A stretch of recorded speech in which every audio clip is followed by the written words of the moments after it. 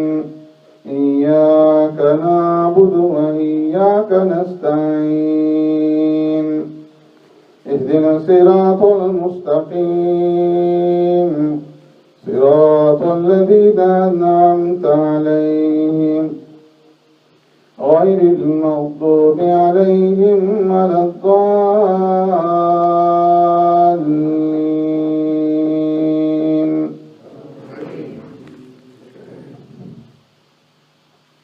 إن المتقين في ظلال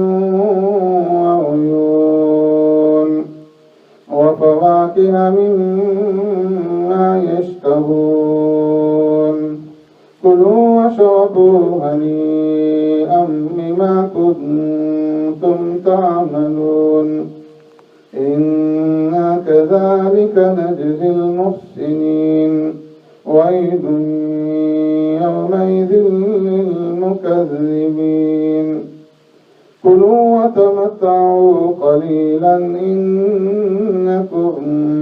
مجرمون ويل يومئذ المكذبين وإذا قيل لهم اركعوا لا يركعون ويل